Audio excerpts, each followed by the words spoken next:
All right, let's do this. How are you, what the fuckers? What the fuck buddies? What the fuck nicks? What the fucksters? What's happening? I'm Marc Maron.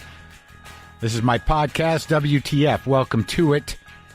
If you're new here, just go ahead, sit down. You'll get used to it. I just ramble on for a bit, and then I'll talk to John Cusack. Yeah, you know him. Come on. You're from Say Anything, Being John Malkovich, Gross Point Blank. He's been in everything. He's been around forever, and he's in this new Amazon show called Utopia, which I watched all of. It's a dark comic book oriented show. Revolves around a relatively ragtag group of grown-up nerds, but it gets pretty violent. It's pretty intense. Deals with global conspiracy. Deals with a lot of relevant stuff. Oddly.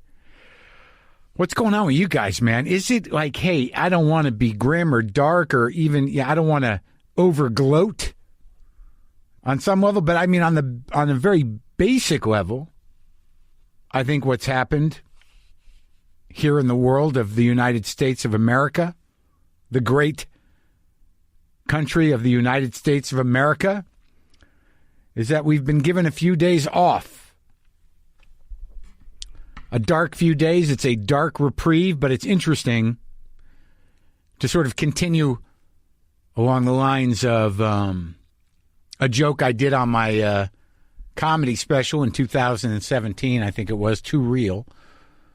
Lynn Shelton directed comedy special. That one and my last one, End Times Fun, which dropped right before the lockdown.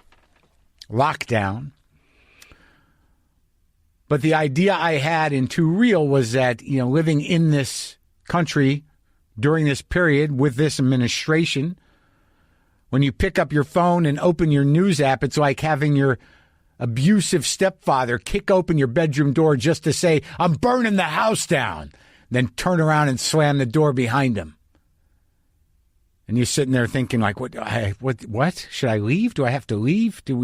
What does that mean? Is it serious? Continuation of that idea, now that the bad stepdaddy is perhaps fighting for his life in the hospital, we get this strange dark reprieve of a lack of daily chaos generated by that guy and his minions. And you really have we've had these couple of days to really realize just how assaulting it is and how completely mind-fucking it is. Look, I know there are people out there that like this man. I don't know how you can respect this man, but I know that there are people out there that like him because he feeds something in their hearts, something terrible. But just the lack of daily insanity and chaos being reaped on our minds, on our country, on our institutions, on our hearts has been interesting, no? Time to reflect. Donald Trump is a fallible, corrupt, corpulent, selfish human who is sick with a disease that doesn't give a fuck who he is. That he literally taunted. For months and months, he taunted this disease. His hubris enabled him to believe his own bullshit. He knew. I think a lot of you knew. I think a lot of people who wanted to follow the example or the anger of Trump and believe that it's nothing, they knew. You all knew. But now I guess in this time of reflection, perhaps you're reflecting on maybe this is a problem. Maybe this is something to be afraid of. Maybe this is a horrendous failure in public safety policy. Maybe I believe the wrong guy. Maybe I believe the wrong thing. Maybe I should have thought about not only myself, but other people and their health because I was sloppy and careless and didn't believe enough to even get tested out of respect for the people around me, the people I work with, the people in my family, the people I see at my place of worship or wherever the fuck you go. The fact that this president probably knew before Thursday means that his narcissism and his hubris enabled him to continue to go out in the world knowing that he was probably positive, if not definitely. Zero fucks. It's one thing to be above the law, or to think you're above the law, or to bend the law to your rules, but it's another thing to think you're above death, disease, frailty of the human vessel that can affect anybody. To believe that, you deserve in some ways to come spiraling to the ground with the wax holding the feathers and your wings together melting because you dared to get that close to the sun. On some level, there's some weird biblical lesson in this. Old style God. Yahweh God. Folks, how many times a day do you find yourself hoping for a do-over, a fresh start? We all want that from time to time, right? But it's especially true if you're someone who has a criminal background, which, by the way, is 1 in 4 Americans, an astounding number. Imagine if your future, your security, your family, your livelihood depended on it. The opportunity to not just do good work, but to get back to work. Dave's Killer Bread believes your past shouldn't be what holds you back. Dave's Killer Bread believes in second chance employment because a job can be the difference between rebuilding your life and returning to a life of crime. It's the purpose behind every loaf they make, and it fuels their second chance program. That's a great cause, and we really support it. But also, this is really some great bread. I'm telling you, all right? Once you make the switch to Dave's Killer Bread, you're not going back. Great bread, great cause. Learn more at daveskillerbread.com/second chances. That's daveskillerbread.com/second chances.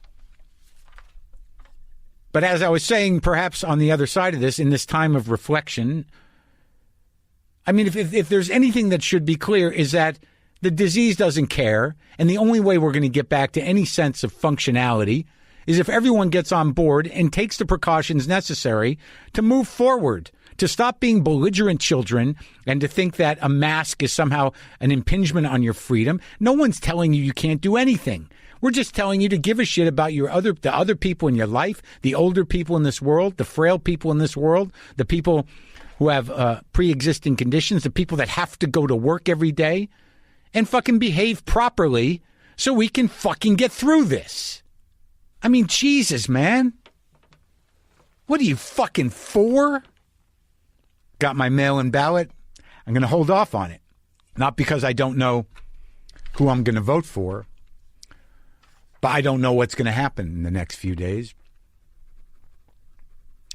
And it's not so much I believe in karma or anything else, but this man who may be fighting for his life, who is the president of the United States, elected by a minority of the people in this country, is one of the great human monsters. He's one of the preeminent, historically, one of the spectacular monstrosities of individual humanness, whose selfishness enabled him to allow 200,000 people to die of a disease he now has. Millions of people to be infected. Seeing no responsibility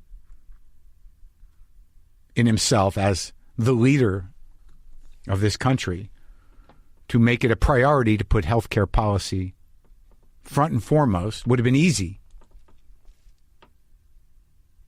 But he doesn't give a fuck. And now he's sick. I bet he gives a fuck now. Because he doesn't want to go out like Stan Chera, man. He doesn't want to go out like Stan Chera.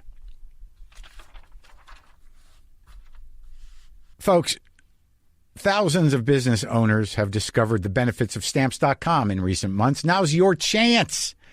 Keep your business running and avoid the crowds. Use Stamps.com to save money with discounted rates you can't even get at the post office. Stamps.com also offers UPS services with discounts up to 62% and no residential surcharges.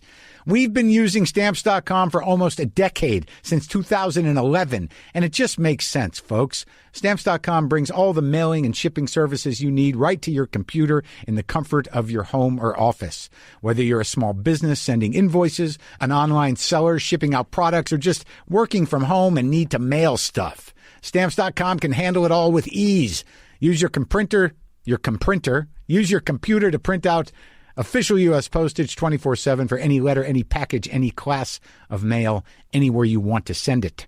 Once your mail is ready, just leave it for your mail carrier, schedule a pickup, or drop it in a mailbox. Stamps.com is a no-brainer, people, saving you time and money. Right now, listeners get a special offer that includes a 4-week trial plus free postage and a digital scale without any long-term commitment. Go to Stamps.com, click on the microphone at the top of the homepage, and type in WTF. That's Stamps.com. Enter WTF. My hand is doing better. It's still a little sensitive. I've been taking all my antibiotics. Thank you. And it's sensitive. No swelling, no skin cellulitis, no panic anymore. And I felt like I was getting through it. I got 2 more pills to take. And I thought I was getting through it, and I am. But then I get this email from this woman who said, I was on antibiotics for 2 weeks, and I killed all of my gut fauna and then had to be treated for, uncontrollable diarrhea. And I'm like, great. I wonder if that's happening. I'm a pretty conscientious gut gardener. I've got a pretty good gut garden going on because I think about my gut garden and I take care of it. I feed my gut garden sauerkrauts of different kinds. I feed my gut garden coconut yogurt with probiotics in it of a couple different kinds. And then I'll feed my gut garden some prebiotic yams to feed the gut bugs that will, flourish in my gut garden. So now I'm a little concerned about my gut garden. And I'm a fucking damn good gut gardener. So I'll just keep it up. I'll just keep eating the probiotics. I'm okay for now. But I see, unfortunately, the prognosis in my mind is now like, hey, I'm not going to lose my thumb from a fucking cat bite and perhaps uncontrollable diarrheas in my future because my gut garden has died. So I was a little nervous talking to John Cusack because he had a bit of a reputation for being a little unpredictable, maybe a little tricky. But he was very nice, and I enjoyed talking to him. And I watched all of his new show, Utopia, which is on Amazon Prime. It's an exciting comic book nerd show. It's kind of violent. It's definitely not Stranger Things. Anyways, this is me talking to John. He was in Chicago. I was in L.A. And all right, strap in.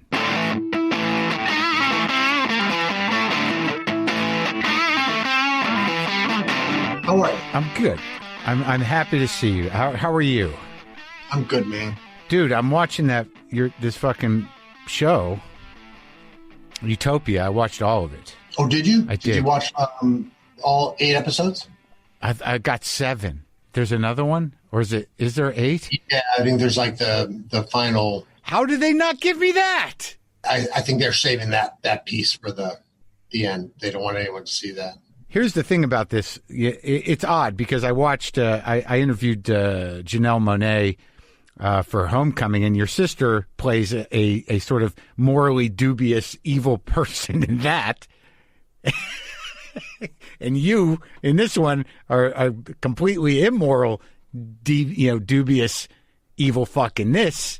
It's interesting. There's a parallel villain thing going on between the Cusack siblings.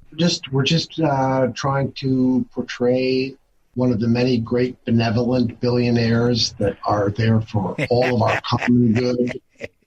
They're going to solve climate crisis. Sure. They're going to solve the food, the water shortages.